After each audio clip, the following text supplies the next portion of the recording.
जय श्री राम दोस्तों। आज हम बात करेंगे भगवान शिव के बारे में और उनके कैलाश पर्वत के बारे में। जी हाँ, कैलाश पर्वत की आज हम बात करेंगे और आज तक क्यों नहीं कोई पहुंच पाया है कैलाश पर्वत की चोटी पर, आज इसके बारे में भी चर्चा करेंगे। तो चलिए भगवान श्री राम का नाम लेकर कहानी की शुरुआत करते हैं। तो नाम लीजिए, जय श्री राम, जय श्री राम, जय श्री राम।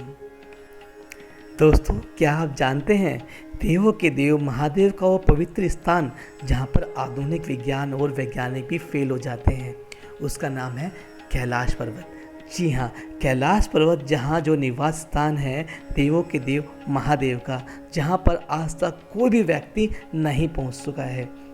वैसे तो विश्व की सबसे ऊंची चोटी गौरी शंकर यानी कि माउंट एवरेस्ट है और जिस पर 7,000 से ज़्यादा लोग अभी तक पहुंच चुके हैं, पर क्या कारण है कि उससे छोटे कैलाश पर्वत पर आज तक कोई भी व्यक्ति नहीं पहुंच सका है।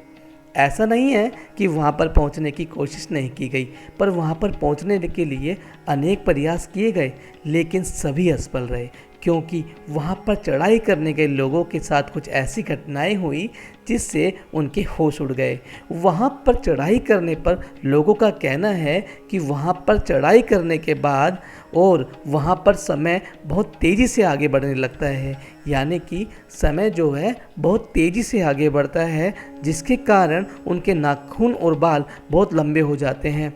इसके अलावा वहाँ पर कोई भी यंत्र काम नहीं करता और हम दिशा से भ्रम हो जाते हैं, और अगर ज़्यादा कोशिश करते हैं तो हमें कोई आभास कराता है कि तुम मृत्यु के निकट हो, जिस कारण हम लोग वापस आ जाते हैं। बहुत से वैज्ञानिकों और नासा ने अपनी खोज से यह निष्कर्ष निकाला है कि यह वह स्थान है जहाँ पर विज्ञान फेल हो जाता है, और उन्होंने इस स्थान को धरती का केंद्र माना है। वह कहते हैं कि निश्चय ही यहाँ पर कोई ऐसी शक्ति है जो बहुत अधिक शक्तिशाली है और जिसके सामने पूरा का पूरा विज्ञान फेल है। भगवान शंकर के निवास स्थान कैलाश पर्वत के पास स्थित है कैलाश मानसरोवर। ये अद्भुत स्थानों और रहस्यों से भरा एक स्थान है।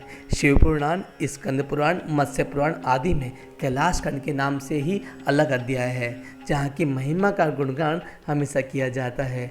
पौराणिक मान्यताओं के अनुसार इसी के पास कुबेर की नगरी है। यहीं से महाविष्णु के कर कमलों से निकलकर गंगा कैलाश पर्वत की चोटी पर गिरती है, जहां प्रभु शिव उन्हें अपनी जटाओं में भर धरती में निर्मल धारा के रूप से प्रवाहित करते हैं। कैलाश पर्वत के ऊपर स्वर्ग है और नीचे मृत्युलोक। तो चलिए उनके कुछ रहस्यों के बारे में भी बात कर लेते हैं। धरती का केंद्र, धरती के एक ओर उत्तरी ध्रुव है तो दूसरी ओर दक्षिणी ध्रुव। दोनों के बीचों बीच स्थित है हिमालय।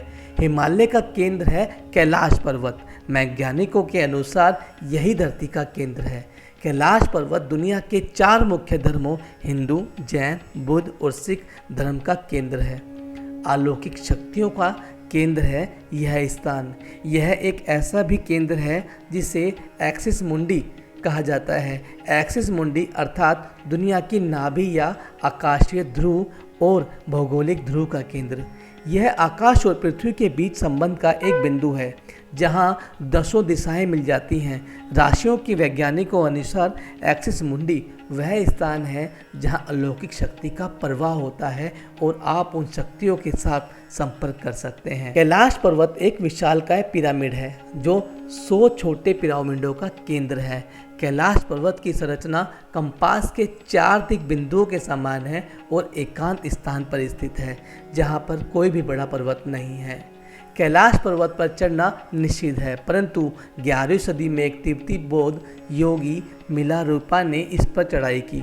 रशिया के वैज्ञानिकों की यह रिपोर्ट यूएन स्पेशल मैगजीन के 2004 के जनवरी अंक में प्रकाशित हुई थी। हालांकि मिलारेपा ने इस बारे में कुछ नहीं कहा, इसलिए ये भी एक रहस्य बनकर रह गया। 2 रहस्यमयी सरोवर का रहस्य है यहाँ 2 सरोवर मुख्य है। पहला मानसरोवर, जो दुनिया को शुद्ध पानी की उच्चतम झीलों में से एक है और जिसका आकार सूर्य के समान है। दूसरा राक्षस नामक झील, जो दुनिया की खारे पानी की उच्चतम झीलों में से एक है और जिसका आकार चंद्र के समान है। ये दोनों झीलें सौर और चंद्र बल को प्रदर्शित करती हैं, जिसका संबंध सकारात्मक और नकारात्मक ऊर्जा से है। जब दक्षिण से देखते हैं तो एक स्वास्तिक चिन्ह वास्तव में देखा जा सकता है। यह अभी तक रहस्य है कि ये झीलें प्राकृतिक तौर पर निर्मित हुई हैं या इन्हें बनाया गया है। इस पर्वत की कैलाश पर्वत की 4 दिशाओं से 4 नदियों का उद्गम हुआ है, ब्रह्मपुत्र, सिंधु, सतलज व करनाली। इन नदियों से ही गंगा, सरस्वती सहित चीन की अन्य नदियां भी निकलती हैं। कैलाश की चारों दिशाओं में विभिन्न जानवरों के मुख हैं, जिसमें से नदियों का उद्गम होता है। पूर्व में अश्वमुख है, पश्चिम में हाथी का मुख है, उत्तर में सिंह का मुख है और दक्षिण में मोर का मुख है। यहाँ पुणात्मा ही रह सकती हैं। कैलाश पर्वत और उसके आसपास के वातावरण पर अध्ययन कर चुके रशिया के वैज्ञानिकों ने जब तिब्बत के मंदिरों में धर्मगुरुओं से मुलाकात की तो उन्होंने बताया कि कैलाश पर्वत के चारों ओर एक अलौकिक शक्ति का प्रवाह है, जिसमें तपस्वी आज भी आध्यात्मिक गुरुओं के साथ टेलीपैथिक संपर्क करते हैं। हिमालय वासियों का कहना है कि हिमालय पर यति मानव रहता है। कोई इसे भूरा भालू कहता है, कोई जंगली मानव तो कोई हिम मानव। यह धारणा प्रचलित है कि यह लोगों को मारकर खा जाता है। कुछ वैज्ञानिक इसे निरस्थल मानव कहते हैं। विश्व भर में करीब 30 से ज़्यादा वैज्ञानिकों ने यह दावा किया है कि हिमालय के बर्फीले इलाकों में हिम मानव मौजूद है। दुनिया का सबसे दुर्बल मृग है कस्तूरी मृग। यह हिरण उत्तर पाकिस्तान, उत्तर भारत, चीन, तिब्बत, साइबेरिया, मंगोलिया में ही पाया जाता है। इस मृग की कस्तूरी बहुत ही सुगंधित और औषधीय गुणों से युक्त होती है, जो उसके शरीर के पिछले हिस्से की ग्रंथि में एक पदार्थ के रूप में होती है। कस्तूरी मृग की कस्तूरी दुनिया में सबसे महंगे पशु उत्पादों में से एक है। यदि आप कैलाश पर्वत या मानसरोवर झील के क्षेत्र में जाएंगे तो आपको निरंतर एक आवाज़ सुनाई देगी, जैसा कि कहीं आसपास में एरोप्लेन उड़ रहा हो। लेकिन ध्यान से सुनने पर यह आवाज़ डमरू या ओम की धुन जैसी होती है। दावा किया जाता है कि कई बार कैलाश पर्वत पर 7 तरह की लाइटें आसमान में चमकती हुई देखी गई है। नासा के वैज्ञानिकों का ऐसा मानना है कि हो सकता है कि यहाँ के चुंबकीय बल के कारण होता हो। यहाँ का चुंबकीय बल आसमान से मिलकर कई बार इस तरह की चीज़ों का निर्माण कर सकता है। तो देखा दोस्तों, एक कैलाश पर्वत में ही कितने सारे रहस्य जुड़े हुए हैं जो आज तक नासा भी नहीं जान सकी हैं। तो ये थी कहानी कैलाश मानसरोवर पर्वत की, और ये कहानी थी देवों के देव महादेव की। ऐसे ही कहानियाँ सुनने के लिए आप मेरे चैनल पर हमेशा बने रहें। अब मैं आपसे आज्ञा लेना चाहूँगा, तो नाम लेकर मुझे आज्ञा दें। जय श्री राम, जय श्री राम, जय श्री राम।